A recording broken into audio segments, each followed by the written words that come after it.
Welcome to another episode of the Talking Hats HD. I'm Harish, that's Dale, and there's been a lot of stuff that's been happening in the sports world in the last couple of days. So I'm going to pass it on to Dale so he can kind of describe what's going on, and because he has a personal relationship with Demaryius Thomas. So I'll pass it on to Dale, and he can tell his side and tell his thoughts. Yeah, and y'all can reach us at the Talking Hats on Twitter.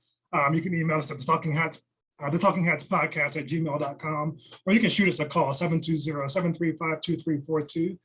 You can reach out to us anytime. If we don't have a show going on at the time, we'll get one started so we can interact with you and do a recording and post it on the site. Reach out whenever you can, however you can. We look forward to speaking with you or hearing from you. So there has been a lot going on in the news this week. First and foremost, I want to give some love to Demaryius Thomas and shoot some send some prayers out to his family, friends, his cousins still here in the Denver metro area where I am. You've heard a lot of, if you've been following the sports news this week, you've seen a lot of great stories about what kind of man Demaryius was out, off the field, not just the great player he was on the field, greatest receiver in Broncos history, amazing, outstanding player, but off the field, just the man he was. First time I met him, just the greatest guy, greatest smile light up a room. Every time I hung out with him, he treated me like I was his brother. You've seen stories where Peyton said he treated his kids like they were his kids. Another player on the team said the same thing. That's just the kind of guy he was. Even if he didn't know you, if he met you, he brought you into his world, like into his circle. Just the warmest, most welcoming, sweetest man. So the other night, I'm at the gym. I'm driving home. Halfway home, the guy comes on the radio. The Nuggets game had just ended. And he says, the Nuggets lost another game, but, all that aside, we've got some breaking sports news here. And I don't know if I can even believe it. Demaryius Thomas has passed away. And when he said that, like my jaw dropped, I'm driving and I froze. I veered off the side of the road and just sat there in disbelief, could not believe it. I can't believe the man is gone. He's 33 years old.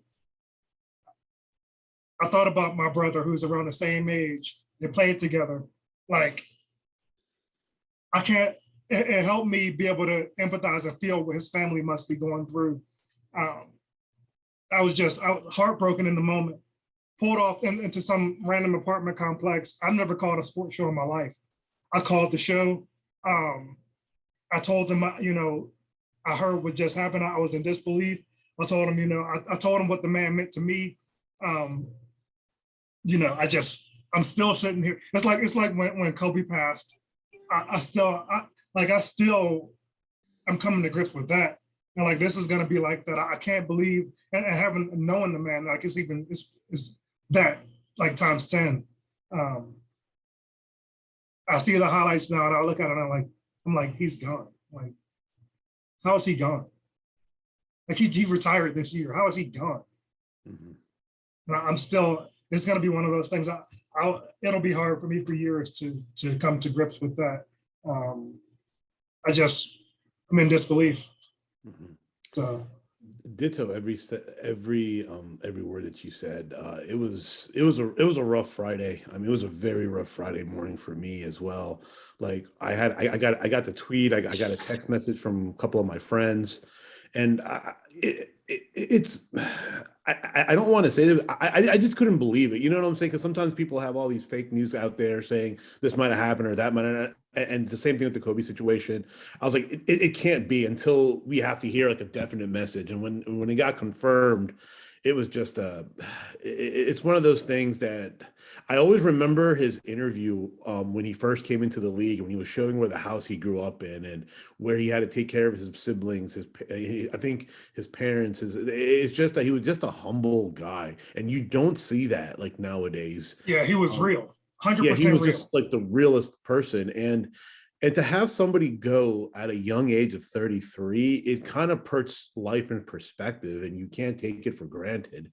And unfortunately, it's just for, I mean, words, as you can tell, Dale and I are very emotional. We just can't describe what really did happen. It's just one of those things. It's just that it's kind of words can't describe what his family is going through, because it happened all of a sudden. I mean, it's just the issues with the Caesar. No one really knows when it can come, how it can come, how to treat certain times. It just came, and unfortunately, he succumbed to it. We can remember Demaryius Thomas as a human being who played the game with integrity, who gave it all for the game, and not just for the game. He gave it all for the community of Denver and anybody who came around him. Unfortunately, I never had the chance to meet him or be in his presence, but you can feel it when he talked and seen people and how Dale speaks of him highly. You can just feel that if you did meet an individual like that, he will just be talking to another family member. So that's how I felt, and Dale feels that we lost a part of our family. Same thing with Kobe. It's just, we just can't come to grasp these situations, because we've seen these guys come up from where they were till now, and a tragic event just takes life away, and it just puts everything in perspective. It's just, Yeah, and for me, it is kind of like losing a family member, because some of my brother they remained close. When Demaryius came into the league, my brother took him under his wing right away, which was, sometimes when he was a first round pick, when rookie first round picks come in, oh, look at me, I'm first round pick, I'm the guy. He, of course, was not like that. He accepted the tutelage from my brother, who was 2 years his senior in the league, and that, they maintained that relationship until, unfortunately, he left us. And it's just, so like I said, it is like losing family. I don't, and you said he did a lot in the community. That's been, they've been playing a lot of that on the local news, which is great. Not just showing his sports highlights. Sports, the game aside, I'm not sad because we lost a player. I'm sad because we lost that human being. He really did do a lot in this community with the Boys and Girls Club. There's been a lot of segments showing videos of things he did with them, playing over the past couple of days. And that, when you see that stuff, that's heartbreaking too, because he touched so many kids' lives, and the impact that this loss is going to leave on them. I mean, I hope that they can just, remember and honor the man, and the legacy that he left, and the kids won't be, too overwhelmed and affected by this. Just appreciate that they were able to be, he was able to be a part of their lives for the time he was. It just sucks. And again, just more thoughts and prayers out to his family and friends. And yeah, man, yeah, it's a great loss. Yeah, it's a great loss to human as an individual, and the human beings. And it's just, when you lose great people, it's just, it just hurts, because that his knowledge can't get passed down anymore from where it stopped. And it's just a difficult time, because a lot of young individuals who grew up like him can look up to him, and unfortunately now he's not there anymore. And then who's going to fill in? And whoever wants to step in, they have a tremendous shoes to fill. Tremendous. And yeah, and I don't believe he had kids, but he had kids by proxy. All the lives he touched out here in the community, all the kids that he impacted. He's going to leave behind his legacy in that way. Yeah. And I'm just thankful and appreciative to have known him. And I'll see him again on the other side, and I'm looking forward to it. Yep. So we're going to take a quick break here and then jump back in, with the stuff we usually talk about. I just didn't want to, lead from this somber note into just, us being excited talking about sports, because I'm honestly not feeling that right now. So we're going to take a quick break and then shift gears. But I appreciate y'all bearing with me while I got all this stuff, out and off my chest about what we're feeling about this great loss. We're the Talking Hats, and we'll be right back. Welcome back to the Talking Hats HD. We're going to talk about the last Washington game against Oakland and how that game was in my opinion, a statement game, and also kind of showed the fortitude of Taylor Heineke and the fortitude of the new kicker. So I'll pass it on to Dale to get his thoughts, and then I'll respond back with my comments. And we can also, instead of me droning on and on here about it, we can get some back and forth going. I'm interested to know, thoughts on both sides, so not just hear myself talk. But yeah, like you brought up the kicker, man. What a situation to put him in to come back for his first NFL game. I don't think is it his first game?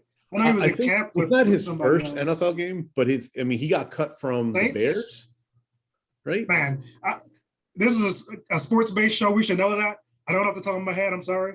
I think he played in a couple games before, but first game in a while at least, he went out there and he might have taken the job. Yeah, I think he took the job. Man, he showed some stones. No doubt about it. I went out there and got it done. But if y'all watched last week's show, we kind of called how this game was going to go. We said what they needed to do to go out there and take this one. They needed to handle it the way they have, all along the street. Ball control football. They fed Antonio Gibson until he was full, like it was Thanksgiving. Mm-hmm. So, Heineke didn't take any chances turning the ball over. Yeah, they did their thing. Yeah, I have to he threw. I think he threw 2 interceptions, or he almost threw 2. But he threw 1. He threw 1, right? But that one that he threw, his hand got hit and the ball kind of flared. Yeah, and that's expected. That's not going to. He wanted Terry on the out route, but when his hand got hit, the ball trajectory went the other way. But what really surprised me is after that play, that could demoralize a team. That could be like, oh my God. But he came back. We got the stop. They got the ball back. He drove them down. And people don't understand this. Mentally, he was ready to win that game. I've seen enough to say he has that it factor. Some people have that it factor, and he has that. And people are saying, oh, we skipped this more. You can draft a quarterback, but if they don't have that it factor, they're not going to be in the league for long. There's a very special group of people who have that factor, and I believe he's one of them. He looks like a man who's out there playing for his football life. And this stretch of football alone has earned him like a decade more in the league. He's out there. He wasn't drafted, so he's not a guy who's, I expect to be here next year. He's literally playing for his football life, and it shows. He's been effective. And I think he's gotten away from being a guy who thinks, well, I need to go out there and win the game, because he doesn't. Right. What he needs to do is go out there and run Scott Turner's system, and that's what he's been doing. Yeah. He's been going out there, feeding Gibson, like I said, hitting the spots with McLaurin where he needs to. Man, and Logan Thomas, man, he was balling out, and they're gonna miss his presence. Just having that big body, and it was just having that big body as a quarterback safety net, safety blanket, security blanket.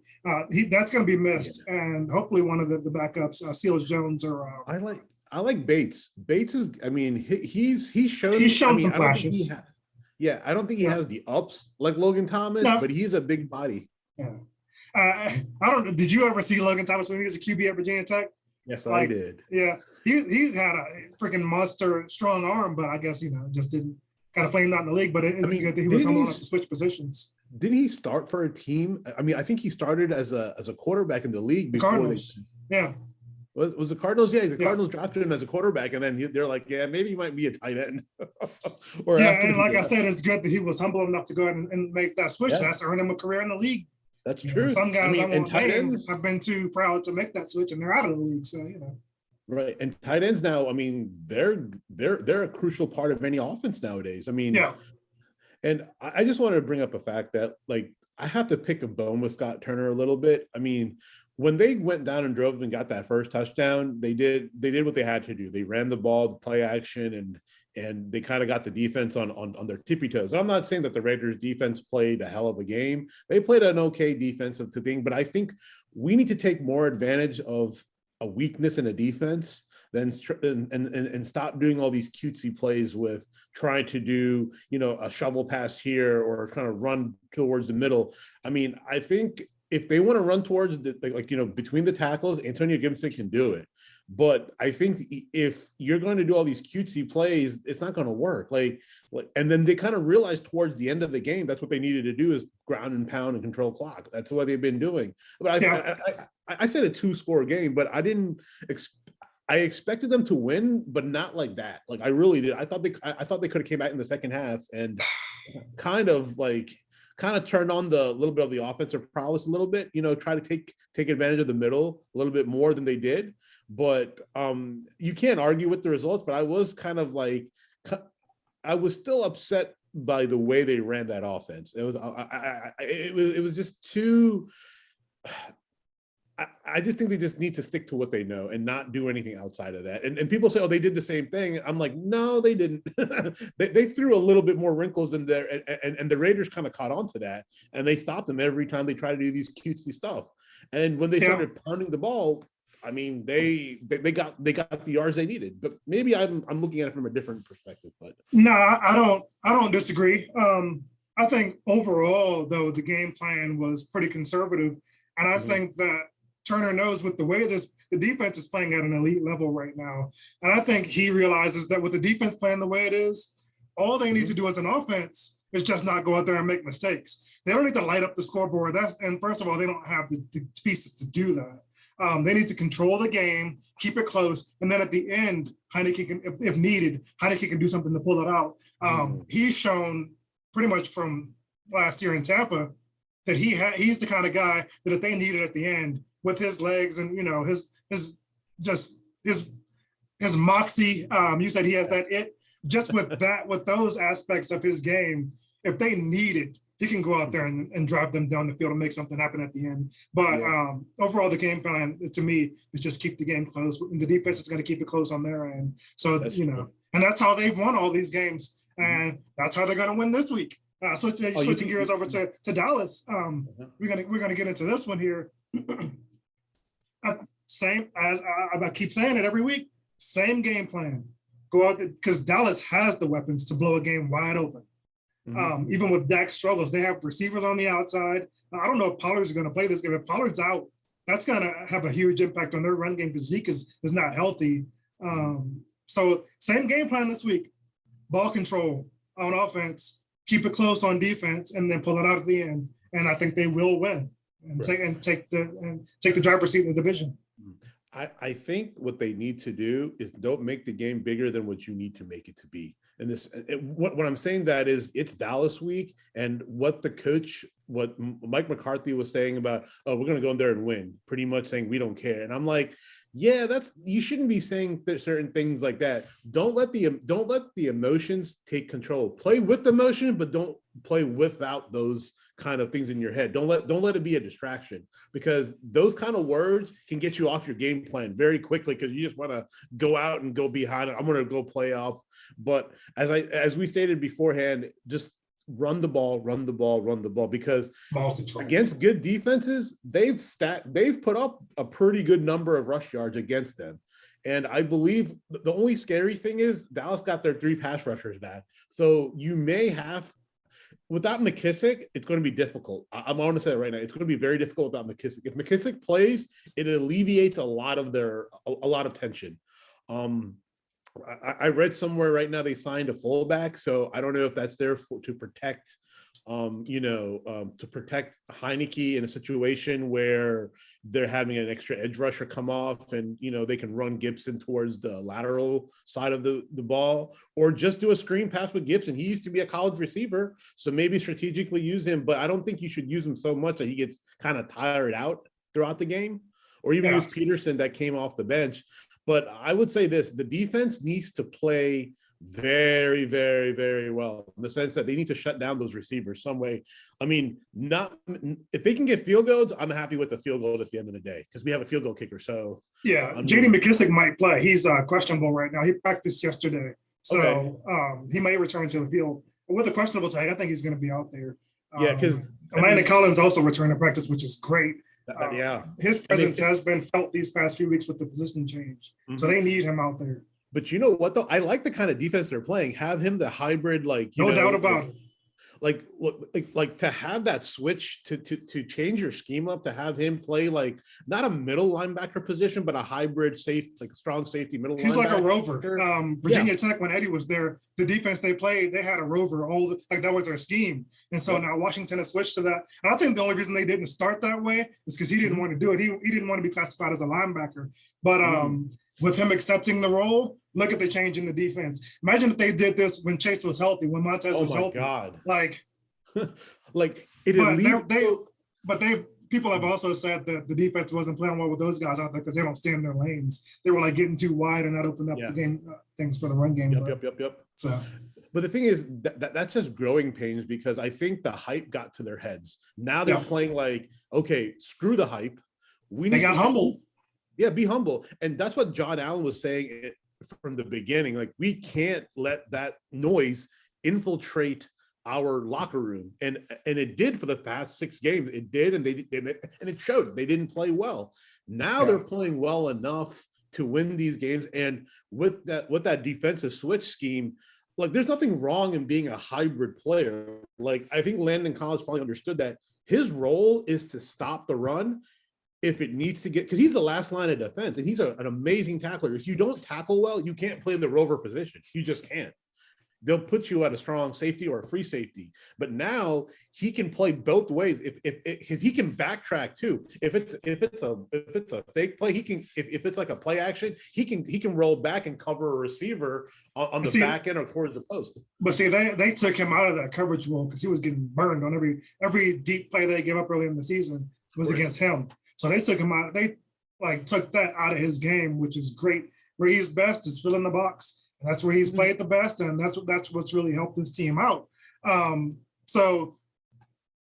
you brought up a name there, Jonathan Allen, who should be in the conversation for Defensive Player of the Year. But what he does is so under-noticed and underappreciated. The impact he's made since the 2 superstars went out has been, first of all, unquestionable. As a fan of the team, we see the games every week, so we see what he's doing on the national stage. It's not out there. He's not getting the recognition that a TJ Watt's getting, that a Micah Parsons, and both deserved that they're getting. But he's playing at an elite level like those guys. And Micah Parsons is on the other side on Dallas. He's a guy who can definitely wreak havoc in the passing game if they go out there and try to hang with and try to outscore the Cowboys. That's not going to happen. So that's what I'm saying. They got to control the ball on the ground, and then if we need to play at the end, Heineke can do it. But they got to go for it. I also feel like the unsung hero is Ioannidis. I loved Ioannidis until he got injured. No doubt. And I think they can play a different, like, if they can play a 4-4 stack. I mean, at the end of the day, like that they have 4 linebackers and have, kind of play like that kind of role. That's kind of what almost I would love to see that. They're not going to, but with Ioannidis, like, he's a beast. Like, he's slowly getting back. He's just about every bit as good as Jonathan Allen. They just both having those 2 guys on the inside, and then Payne too. Like, this is not a defense you want to face. No. And now they're playing within their lanes. If you look at it, they're playing within their lanes. They're playing within the scheme. Yeah, in the scheme. And that's all you ask for. Yeah, that's what Jack Del Rio was saying. Just play within the scheme. That's all I want you to do. Yeah. And the thing is, he says the sacks will come. If you listen to us, and think the sacks will come. And you can't argue with Jack Del Rio and Ron Rivera. They both played the position. They both a great defensive-minded coach. So I feel now that this is the run they need to make. They can run the table because they can. I mean, nothing but division games left. Good. No, I mean, the Eagles don't look even with Gardner Minshew. I mean, they may have it, but I don't see them being like, oh my God, like they can take over a game. And for me, the Giants. So the stretch they've got coming up, like we said, is nothing but division games left. They've got Dallas this week. They should go out there and handle business. But if something happens and they don't, they still control their own destiny because they only have division games left. So if you go out and let's give Dallas this one. Worst case scenario, Dallas takes this one. You've got Eagles left. That's 1. You've got Cowboys again after that. That's 2. You've got Eagles again. That's 3. And then you finish up with the Giants. if you can finish out, if you asking them to run the table is asking a lot. Just say they lose one, they can still finish out with 4 wins, and then, in my opinion, with the way Dallas is up and down, they can still take the division by closing out strong. Yep. So they control their own destiny here. It's a good stretch for them to have coming up. I think they can handle business. I'm not predicting it, but I wouldn't be surprised if they won out. Wouldn't be surprised at all, because in my opinion, they are the best of the bunch in the NFC East. Are you talking about the Washington football team? Yeah. I think they're the best well-rounded team, most well-rounded team in the division. I did tell that. I think McLaurin will get his 1,000 yards. Yeah. He'll get his 1,000 yards. I also feel that, like, if they need to open up a game set, they need to open up the middle. They need to expose Dallas's linebackers a little bit more. I think Dallas runs a 4-3, or if I'm not mistaken. If they have, I think they do. Yeah, I think they do. They run a 4-3. I don't think their linebackers are as strong, in my opinion. They're like, because of Micah Parsons, the group overall is solid. He's probably the best linebacker in the league. That's true. He's a rookie. He's gonna win Rookie of the Year. He's in the discussion for Defensive Player of the Year. He's a great player. Yeah, he is. They got so lucky by getting him. Outstanding player. And they have, like, what, CG? They have trade. Who's the cornerback? Diggs. Diggs, yeah. Yeah. The thing with him, he's boom or bust. He leads the league in interceptions, but he also leads the league in yardage gained against him. So he's a gambler, which means he will give up a big play, but he'll also burn you. So you got to be careful there. You don't have to avoid him, but you can't make a mistake, because he'll get you. He can be got, though, so he's not somebody I would be afraid to go up. What I would do is I would put McLaurin and Deontay Carter on the same side, so you would have to pick your poison. Who you gonna double? No, Diggs will be on him. Diggs will be on McLaurin all game. No, that's the matchup. That's the matchup. Game. Yeah. Okay. And like I said, though, I'm not afraid to go at him. You just can't miss. You're right. Because you can't miss. Because Heineke, I think this game he needs to control in the middle. I think that's where you can win this game, is in the middle, not long, because if he goes long and makes that one bad error and pass, it's going to get picked. So if he can play within the middle, run the ball, play clock management as they've always done the last 4-game win streak, this game, I'm going to say they'll win by a touchdown, win by a score. What was the line? I know they're not favored. They're not favored at all. Let me see what the line on this one is, so I can give my prediction from a betting angle. I think, let's see. Sorry, guys, bear with me. Rouge, you can go ahead and fill there.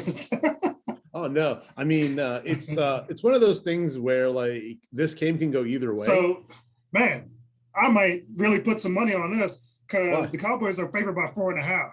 That's to me, that's a lot, because with it being in Washington, I expect the stadium to be as full as it has been all season. And of course, the fans will be 50-50, but there's still going to be some noise in there. There'll be an atmosphere. And I think 4.5, man, I think Washington will get that. They might not win, but they'll cover that. Is it a $1 or $5 bet, Dale? So I think $1. I'm conservative. I'm not a gambling man, but it's just, just to say, so I can say I bet on it. You can think whatever you want. I only bet like $1 here and there. I'm not. Yeah, $1. Yeah, I was like, because we usually bet $1 or $5, y'all. We're not. We're very like. I do it just because I have the freaking app, not because I'm like, passionate about gambling or anything like that. Yeah. So I got too much going on. I can't be out here losing money on these sports. So getting into the next segment of football, what do you think about the Denver Broncos switching quarterbacks again? Did they? I thought they did. I thought Bridgewater's not starting on Sunday. Let me see. I hadn't heard that, but that, I mean, if that's the case, wrong, but I thought I read somewhere that they're not starting him, and I'm like, I was kind of taken back by that. I mean, I could be wrong. I mean, I read a lot of these Instagram like sports stuff, but you got my hopes up. Not that I love Drew Lock, but at least he has the tools to go out there and make a play. I don't see that that's the case, so I expect Bridgewater to be out there again. But he's getting bailed out this week because they have the Lions coming up, so at home. With them getting the Lions at home, of course they're going to go out there. The Lions stretch of the last 4 games, every game has been, I think, within 2 points. And then the last one being a victory over Minnesota. So they're not a team that you can just overlook because of their record. But with the Broncos getting them here at home, with the tribute ceremony they have planned, the team is going to go out there and crush the Lions for Demaryius' memory. And they have them at home. The weather won't be too harsh tomorrow. They're going to go out there and take charge of that game. And hopefully this can be a game where Bridgewater and Sherman can get in sync, where Sherman can figure out a game plan that they can use for the rest of the season that can help best utilize what Teddy can do, which is pretty much just check down and ball control, unfortunately. Yeah. And it sucks because Denver have it's not, but what sucks about it is Denver has weapons. Like they have 3 awesome receivers. They have a decent tight end. Their offensive line is good. Their running game is good. What's missing? A quarterback. So that's why Russell Wilson or Aaron Rodgers will be here next season using these tools. So. Ooh, so you're saying that both of them are going to move? Yeah, they're both definitely moving. It's just, and the Broncos will definitely get one. It's just which one. And right now, I'd guess it'll be Russell Wilson. I think Russell Wilson fits their mold a little bit better. I mean, I think because I think if that happens, I think with his utilizing of receivers and the way he kind of manages the game properly, I think it'll be a good fit. I think that offense will be a very good fit because if you get Rodgers' schemes is a little bit different. He's more pass heavy, but I think Denver wants to run the ball more. So I think that takes the pressure off of either of those two. But I think either one can run a pass heavy offense. The reason I'd pick Russell Wilson over Aaron Rodgers right now is just solely age. If they were the same age, I'd pick Aaron Rodgers 10 times out of 10. But Aaron Rodgers is up there, and Russell Wilson is still in his early 30s. He's what, 31, 32, something early like 30s, yeah. So Rodgers is close to 40 now? Yeah. Oh, wow, okay. He was drafted in 2004, same year as Roethlisberger. So, so he's at the end. He's probably got 1, maybe 2 years left. No, that's a perfect way to look at. Yeah, that's true. That's true. So, but like I said, they've got the Lions coming up this week. They'll get that one. Then they've got the Bengals at home, which is good. That will be a tough game. The reason they can win that is because it's at home. Otherwise, I'd be like, the Bengals will take that one. But with it being at home and the defense playing so well, that's a game they can take. Not calling it that they will, but they can get that one. They don't have much wiggle room here in the division. Kansas City's kind of taking charge, especially with the win last week over Denver. So they finish up with division games after the Bengals, so they can another team that controls their own destiny there. They've got the Raiders, Chargers, and Chiefs to close out. They can win all those games. Not saying they will. They should. They should. But I'm hoping that they close out strong because I don't want Fangio to lose his job. He's a good coach. Underappreciated here. The town hates him. But I think what he's done with this defense, without Von Miller, without Bradley Chubb for most of the season, I think he's shown what he is as a coach. And I hope they keep him. I hope they finish strong and keep him. I think he's gone though. You think the draft? I mean, it's not a really good draft for quarterbacks, but do you feel that they'll pass on the quarterback this year? They're not going to draft a quarterback. They're not. No. I mean, because if Rodgers or Wilson's are available, why would you? Right? You would just go after either or. Throw a bunch of money at them. They've got all their eggs in that basket. I think Elway knows his job is on the line, and I don't think he's going to let this hot market coming up for QBs on the free agency market close without them getting one of those guys. And there's going to be other names out there too. Deshaun Watson will probably be out there. I'm not a Deshaun Watson fan. No, I don't care. Baggage aside, if Russell Wilson and Aaron Rodgers had those baggage, I'll take them 10 times out of 10. But in my opinion, like everybody's high on Deshaun Watson. To me, Deshaun Watson is Carson Wentz, Matt Stafford. I don't like those kind of QBs. So that's a hard pass for me. Yeah, I'm not I like when his name was getting thrown around with the Washington thing, I was like, it may not be a bad idea to bring him up on here. But then I was just like, I don't think he's that good because he had his opportunities in the playoffs and he really didn't do anything. I mean, and with that core, you got to do something. And he holds really the ball too much. I don't like it. I don't dig it. Yeah, no, true that. And then, I'm not a big fan of individual. When there's smoke, there's fire. And you really don't want that for a already struggling team with a lot of off the field issues like the Washington football team. You don't want to bring no more baggage to that. So it was a good pass. And frankly, I don't believe any of that stuff. I know how how people attack football stars like that. So I don't buy any of that. Until you can prove it in court. Everything else is chatter. I mean, in all honesty, if there was any facts behind any of these 22 or so yep. accusations, there would be some charges behind them. There's Oh, no yeah. charges behind 22. Yeah. Come on now. Yeah, that's Let's a be lot. serious. I mean, let's be serious. That's like 10 of these. That's like you're at 5 and 10. You have 10 more of those plus 2. And the thing is, you have to question though too, right? Not to get off a topic real quick, but this is kind of important because, like, when people start accusing people, right, with no evidence, there you have to start like, okay, where do these people come from? How do they come about? All of a sudden, this came to light like when the trade issue was happening, when he wasn't satisfied with the team. So you have to question, because I posed this question to a couple of my friends off our cast. You guys should call in, but knowing you guys don't, but call in the show. I was like, do you think this is a setup? Like, I felt it was a setup for him so they can just keep him and just control his salary and kind of control where the ownership feels that he needs to go. Like, because at that point, he's damaged goods. Who's gonna throw you or any kind of pick? And I think they should have traded him when they had the chance instead of holding on to him, because now who's going to have it? You have to pay the salary. So it's almost like a double-edged sword. They kind of got screwed in the end. So, well, and teams do torpedo players' values in their best interest and the team's best interest. So the Eagles did it with Deshaun Jackson by spreading rumors that he was in a gang. And the Texans, for that, the reason the Eagles torpedoed his value, which, on the surface wouldn't make sense. The reason they did it is because so the fan base wouldn't get on them for letting him go. He was a popular player. They wanted to get rid of him. So they said, oh, he's in a gang. So, that justifies him getting rid of him. And in this instance, the Texans torpedoed Deshaun Watson's value because they didn't want to let him go. Yeah. And so they put all that crap out there to make him look like a pariah. And then that makes other teams not interested. And so they keep him. Yep. And not to get off a topic, because we don't talk college football or okay, and that's all alleged, by the way. I'm not.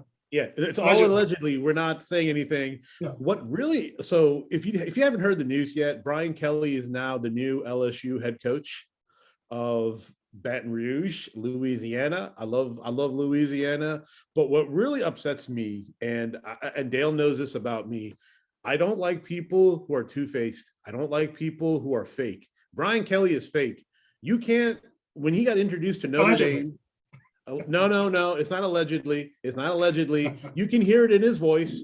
Like, they have recordings. I mean, I'm going to go on record and say what he did is completely asinine, and I don't like it. You can't switch the way you talk just because you're talking to different groups of people. He's a clown. Yeah. That's not alleged. He's a literal clown. Yeah, I don't like that, because you're not being true to yourself, and you can't be trusted. But he is being true to himself, because from every account I've heard of him, he's a bad guy. Rouge came on the Junkies this week and was saying the same thing, that he's heard from his sources, which are of course reliable sources, that he's a bad dude, just a bad guy, just like somebody you don't want to know, but also somebody you don't want to cross, because he, who knows what he might do, because he's a bad dude. But so he's not somebody I would want coaching my son, so I wouldn't send my kid down there. But no, I mean, but the problem is, man, winning cures all. LSU has that recruiting class that's coming in. They always get the creme de la cremes, and when they let go the old man, that boy was a player. That coach was a player. I'm sorry, he was bringing in he shouldn't have done what he did, but bringing in Brian Kelly, they're not going to win. No, you don't think they're going to win? No, because he's a clown, and he'll get in there. People will probably be excited at first, but he'll lose them players early, because if people will see how disingenuous he is. That's true. Kids these days will see right through that nonsense. He's a clown. They won't win. They're not going to win any championships. And I'm sorry, I didn't mean to bring this up in our show. It was really bothering me for the last couple of days when people talk one way to one crowd and another way to another crowd. And it just, for me, is like, talk the way you talk. Like, people respect that. Don't put on a show or put on a fake accent or something.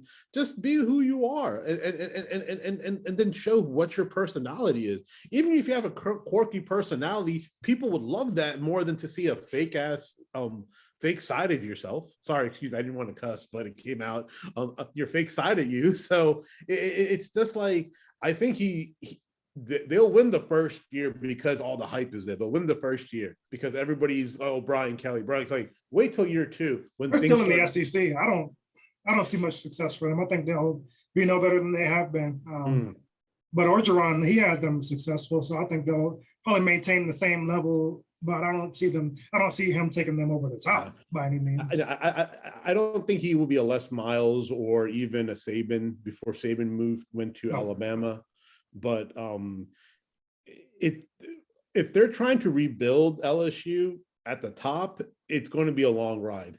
I mean, they'll get the players because of the name recognition, but with Georgia and with Georgia getting like some of the recruiting classes from LSU and from Alabama taking it away from them, don't be surprised if Georgia is top dog, even though they had a dud against Alabama, which I was shocked.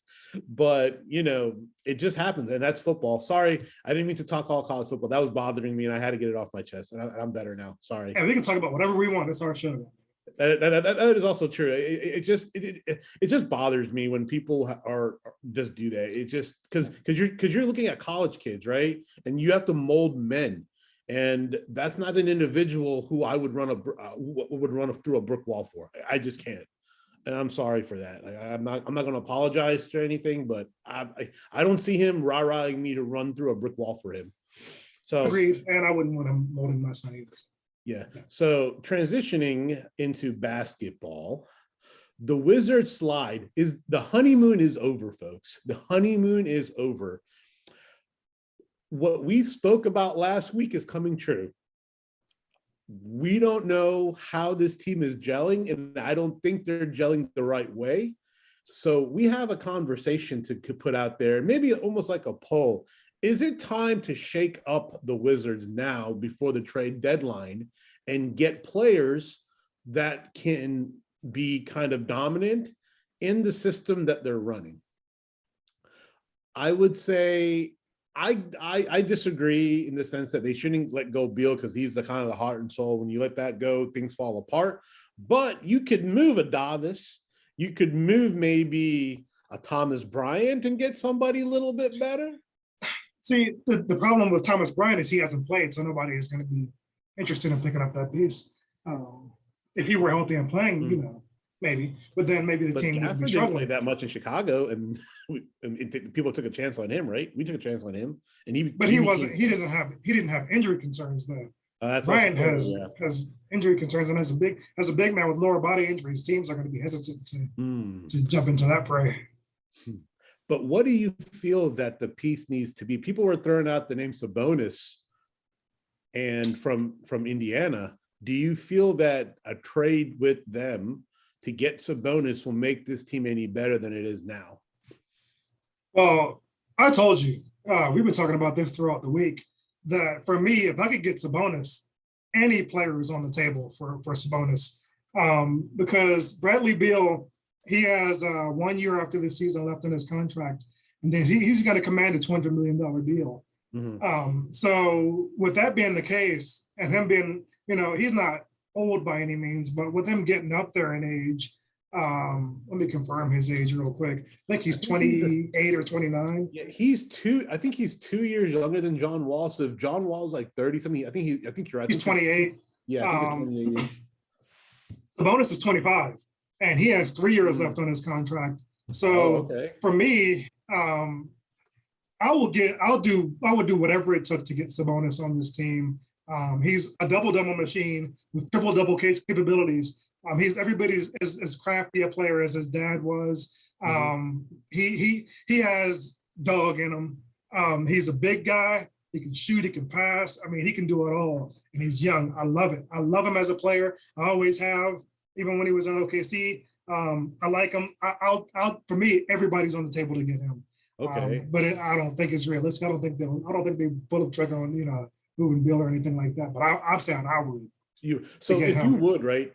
If Indiana offered you, if you go to Indiana and say, hey, we're going to offer you, let's say Beal because strictly because of money, because you can't pay somebody to lock them up like the John Wall contract. If you lock somebody up, you can't pay anybody else. So in the future, you can, but it's you have to really you can. with players on, so the Nuggets have 3 players on max deals: Jokic, Right. Murray, and Porter. You Mhm. can do that, but the rest of your roster, like, you better draft well. You better get Right. some guys on minimum deals and stuff like Yep. that.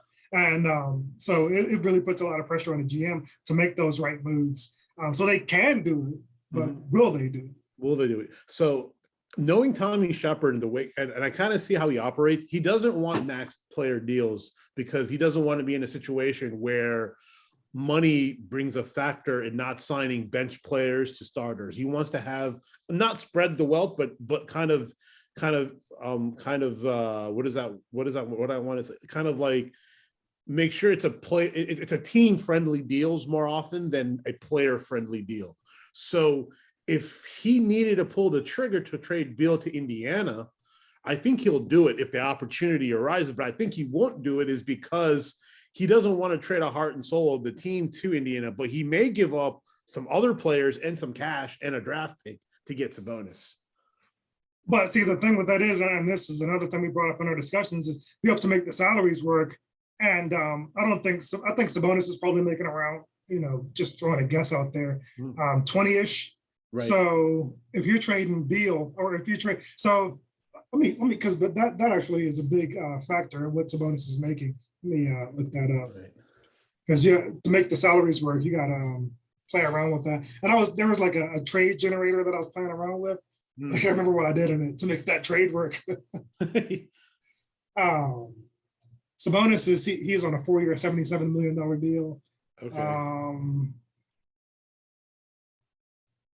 So where are we this season? I mean, he's averaging easily 25 points a game. He's great. I mean, so this year he's at 18.5. So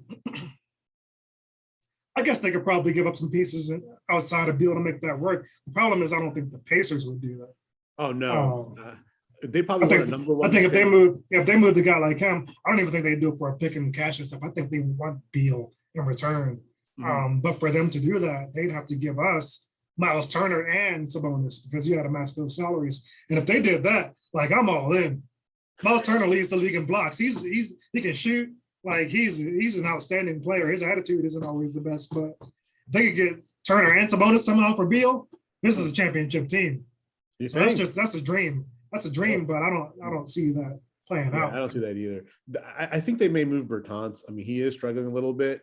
So if Casey Kipper can come in and fill that'd be the first move I look at making is moving Bertans. I mean, I was shocked when you said when we were talking about Garrison Matthew. I thought he was still with the G League team, right? I loved Garrison Matthew because he had a tough defensive mentality. And I liked him too. He's scrappy.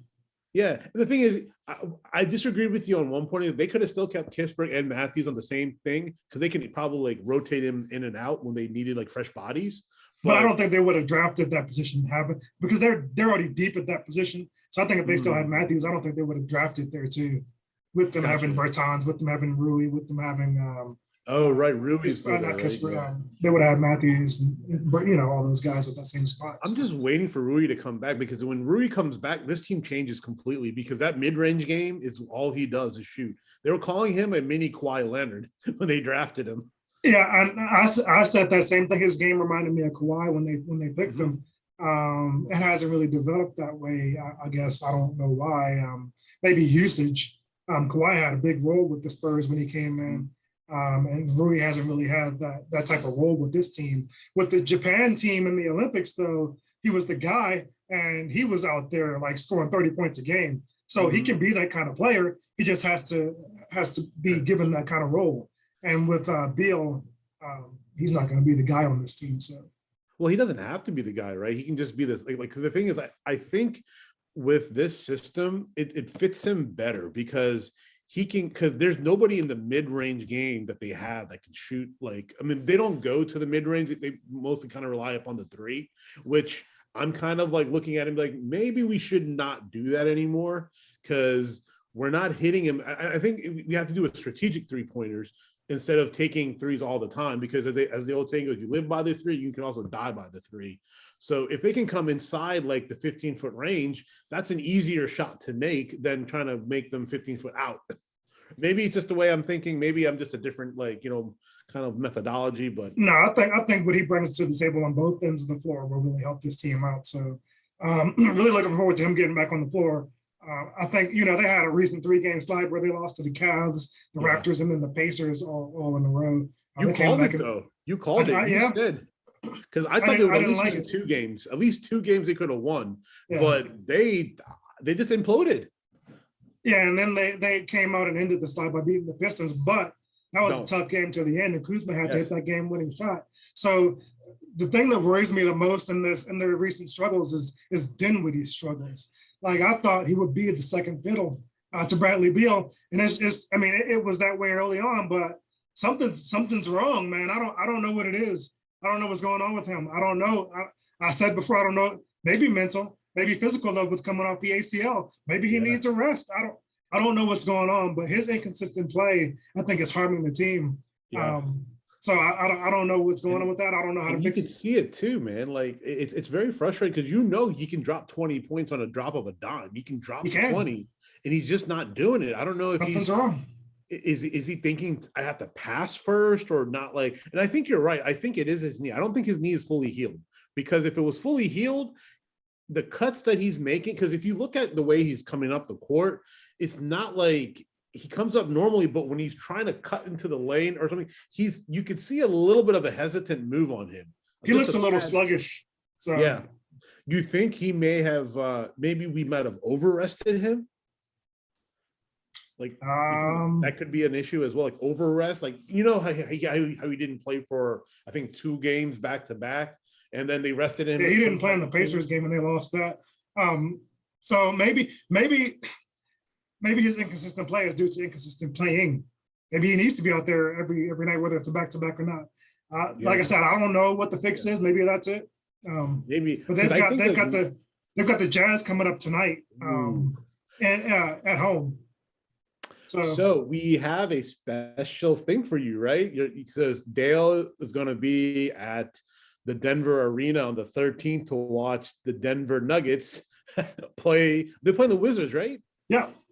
They're playing the Wizards Monday night. They're playing the Wizards. I'll be there. So if you guys, it's a pre-birthday celebration. His birthday is coming up. So if you guys see him and recognize our podcast, and I will be there in the first row. I'll be in the first row there. So if y'all see me in the first row, I'll be in the first row. Not courtside, but first row. Like you where the court is, like one row right there, where people spill their drinks and stuff on? No, I won't, like I said, I won't be courtside, but so I'll be under the basket. Let me see. I can look up what session real quick if you want to keep filling. Ooh, that'll do. Yeah. You can keep filling. I'll look that up.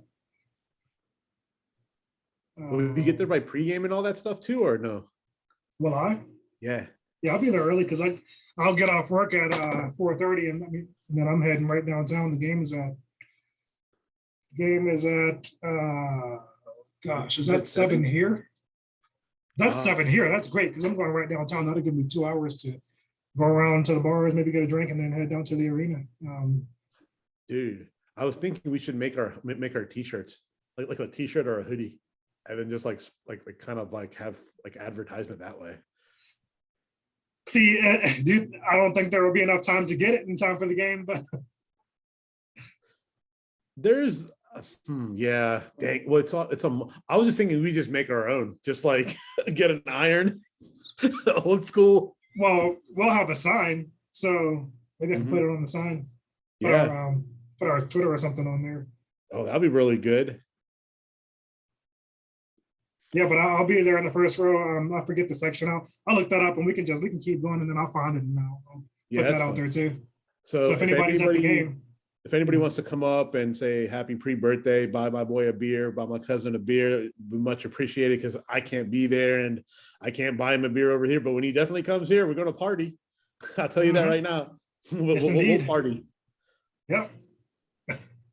What are you guys coming here, not to get off a topic, but you guys are coming in here on your birthday, right? Yeah. Okay. Yeah. And then my nephew's birthday is the same day. So my sister invited us over for dinner. So that should be cool. That'd be really nice. Yeah. Let us know if you guys are free on the weekend. Will do. Yeah. because it's also Christmas too, so we can have like a nice. I know I already know what our first weekend plans are. So if y'all want to join in, she hasn't said it yet, but I know she's going to want to go downtown to see the National Christmas tree and all that stuff because we do that every year. So. Oh, dude, that'd be awesome. We can get together and the thing. That'd be awesome. Do you want a carpool? Sure. We can get that all worked out, all planned out. Yeah, we can get this Samadas for that. Dude, that'd be so awesome. This will be a really awesome Christmas because this is a thing. Nice. Mm-hmm.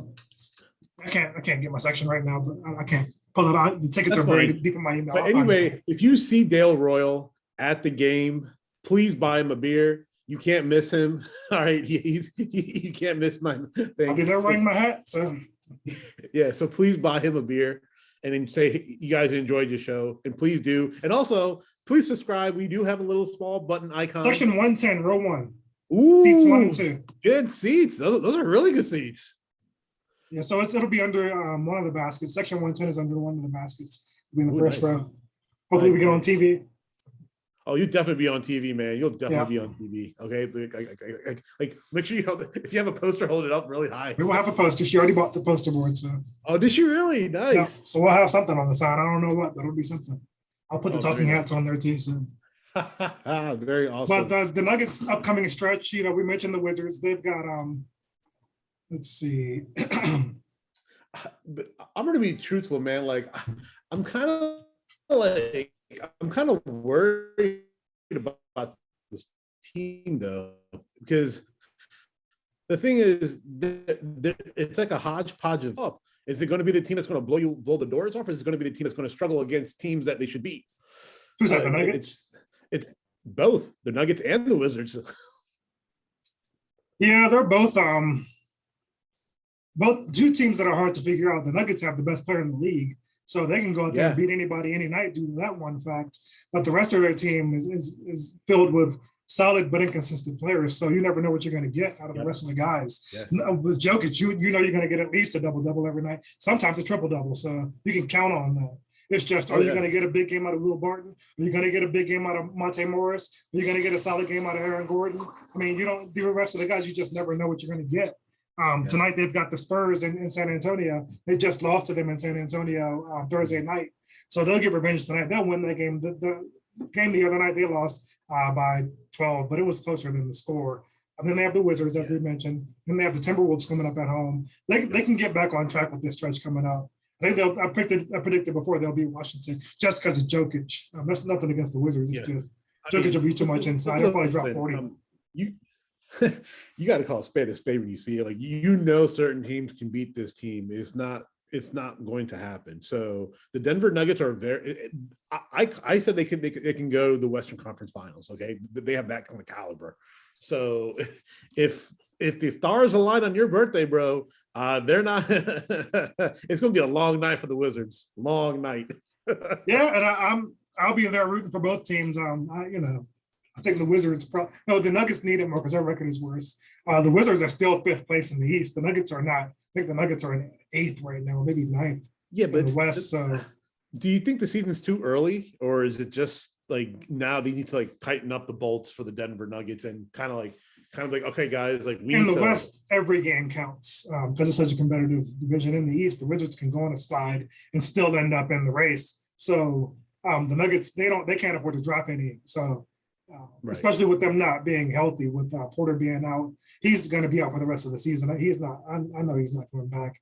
Murray will be back at some point, but it'll be towards the end of the regular season. So these are the most. This is their important stretch here. They can't afford to drop any games, so I think they'll go out there and take care of business against Washington. Okay, so we have this we're kind of working out this show thing. It's called.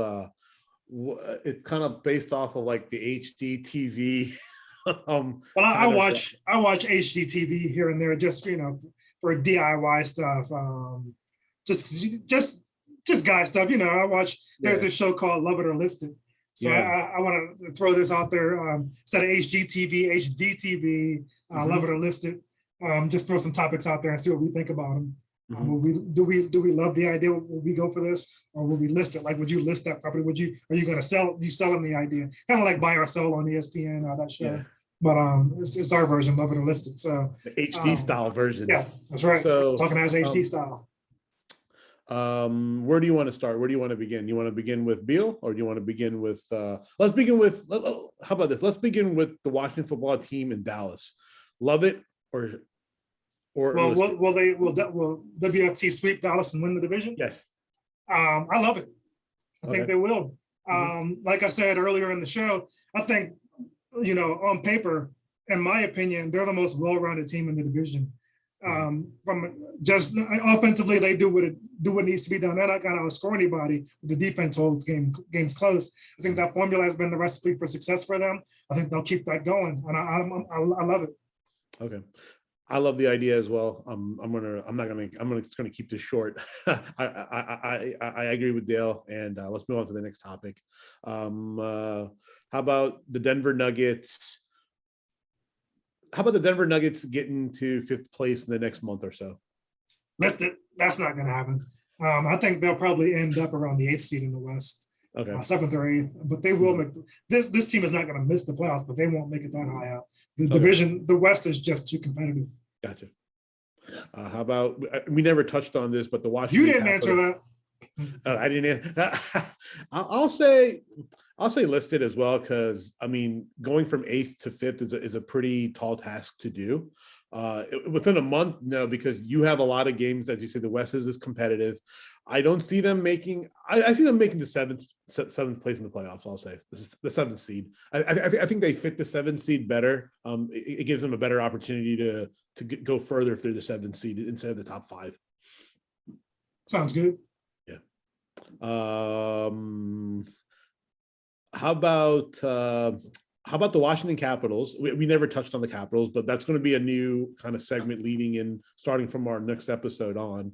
I'm going to start talking about Caps. Their recent blowout loss to the Pittsburgh Penguins last night. That wasn't a blowout. The Penguins' last goal was an empty netter at the end of the game, so it was really a 1-goal game. Yeah. So, do you feel that they're going to go on a? Do you feel that the Caps are going to go on a win streak in the next few games, because they have a back-to-back tonight? They play Buffalo tonight. After tonight, do you feel that the Caps are going to go and kind of like and go on like maybe let's say a 5-game win streak or a 6-game win streak? let's see what they have coming up. So they have Buffalo tonight, as you mentioned. Blackhawks, Jets, Kings, Flyers, Islanders. No, I got to list that too. Those aren't easy games. They can win, they can win the majority of those games, but a streak, I can't see that. I'm listing that. Yeah, I'll list it too, because they have people who are major parts of that team injured. Backstrom's still injured. Matha's still injured. Wilson went down yesterday, so we don't know how long that's going to happen.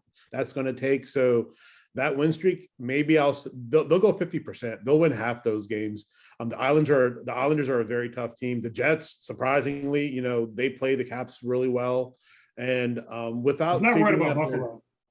Buffalo, hopefully they should win tonight, but I mean, everybody, the thing is, the Caps are the dogs, right? You have to beat the dogs, and everybody wakes up for that game. Because with Alex Ovechkin trying to reach Gretzky's pinnacle of the goals, they're trying to stop him too. So at the end of the day, they're waking up and say, "Oh, this is the Capitals. We got to stop them." So Backstrom should be back within the next. I'm going to list it because it's going to be difficult. This is saying Backstrom should be back within the next week, so that'll get them back on track. Yeah, hope, because their power plays is struggling without him. I mean, it's just the entire team has injuries throughout. They're playing well. I'm not saying they're not, but they have to clean up their defensive thing. They're allowing a little bit too many odd man rushes and a little bit more on one-on-one. So I'll list it. How about the Denver Broncos changing quarterbacks? Listed because Drew Lock has shown who he is. He's an interception machine. As much as I think that he has the tools to give them a better chance on offense as far as making big plays, he'll counter those big plays after throwing a pick. So I think Elway and Peyton put them in a position where Bridgewater's the best they've got, and that's pretty terrible. So I'm listing Drew Lock getting another shot. Okay. They've got Brett Rippon on the roster, Who knows what he can do? Rip Van. But I'm still sticking with Bridgewater and play it out. Yeah, I hate to say it, but I agree with. Yeah, I agree with that. I'm just going to say list it. I'm not going to say that. But what I wanted to say was, I'm sorry, I should have asked this in a better way. The Philadelphia Eagles, are they going to stick with Jalen Hurts when he comes back from his injury, or are they going to keep guarding Minshew and go with Minshew throughout the season? Love it or list it? well, they're going to go back with Jalen Hurts. If he's healthy this week, he'll be out there. I think they settled in on him as the guy when they got rid of Carson Wentz. So they're not going to. I don't think they'll go with Minshew, despite the fact that he gives them more options in the passing game. I think Hurts is their guy. When he's healthy, he'll be out there. I'm going to say love it because when I just feel that Minshew has something in him, just like Heineke. He just never had the opportunity to show what he did. In Jacksonville, he did the same thing until he got a raw end of that stick. I just feel that he just needs to be with the team that loves him. And I think with Philadelphia, knowing those fans, they'll get behind somebody who can win. And if Minshew can pull off a couple of victories, they won't see Jalen Hurts anymore because they'll start calling. If Jalen Hurts starts screwing up, guess who's going to be? It's going to be the stash. Yeah, he definitely he showed that he gave them a better chance to win. But like I said, I think they've chosen their guy when they got rid of Wentz. So we'll see though. I got one for you. Okay. Taylor Heineke has earned the starting job for next season, going into camp next season. Love it or list it. I love it. You have to. I mean, I retrace my step. If he beats Dallas tomorrow, there's no doubt in my mind he is who he says he is and who we think he's going to be. That's why he has to earn that position. He's earned it so far, but to solidify it, if they go on a run and they beat Dallas and they sweep it and he wins the East, he is the number one QB going into next year. Yeah, and I love that too. If they went out, it's his job. Not just going into camp. They will give him a long-term deal. He'll be the Washington football team's quarterback going forward. Yes. So I love that. I love him going into camp, even if they don't win out as the QB next season. Love it. Another one, I know we can wrap up with this one, and then you can close out the show. Love it or list it. We touched on this again earlier in the show. Trade Bradley Beal. Love it or list it. See, this is really hard for me because I love Bradley Beal to death. Same here. But for the betterment of the team and with his salary coming into play, you have to love it to trade him, because you trade him now, you get more players back that can equate to a championship. And even though you're losing out on one player, you get three players who can score 30 points or 20 points a game. You can't really argue with that. You just can't. And you're not going to move Kuzma, and you're not going to move KCP, and you're not going to move Harrell. So you got to move somebody who, even though he is the heart and soul of that team, but if you can get three players for one, you just got to do it. I hate to say it, and I think it'll be a better situation for him if he goes to a winning team. I think he can start fresh and he can play freely, and it'll suck, but it's business. It's strictly business. Yeah. And I hate to love it, but I love it too. I wouldn't have trusted Ernie Grunfeld to make such a move, trading a marquee player and getting back, marketable pieces in return who could fill those shoes. But I trust Tommy Shepard to do that because he's shown that he can.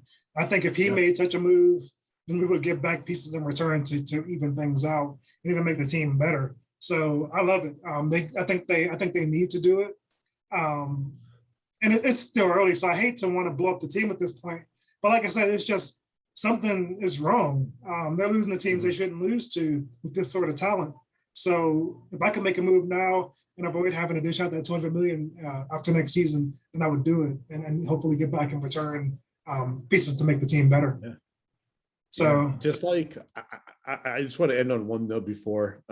It's like when the Nationals traded Harper or let Harper go. like they won the championship the next year. Yeah. So, I mean, sometimes you have to make decisions you don't want to make. And Harper, I mean, yeah, you know, he says, I mean, I'm not the biggest fan of him, but he was at that time the best player the Nationals had before Juan Soto and you know, Trey Turner and all those other individuals. Yeah. But sometimes you have to pull the trigger on certain things that you don't want to do for the betterment of the team. And yeah. So I want to thank y'all for bearing with us as I poured my heart out earlier in the show. That caused us to run a little long here at the end, but I just want to thank y'all for that. You know, we needed to have that moment to get that all off our chest, tell y'all how we felt, and thank y'all for sticking with us here to the end. Rouge, you can go ahead and wrap things up for us. Yeah, as Dale says, thank you so much for joining the show. We'll be back again on next Saturday at 11 o'clock. Thank you. And please subscribe, Twitter, you know, email us. We're all here for you guys. Please comment, subscribe to our channel. Spread the word. Spread the word that the Talking Hats HD is coming live and at you. So peace and love, everybody. Until next time, see you later. Thank y'all. Peace out.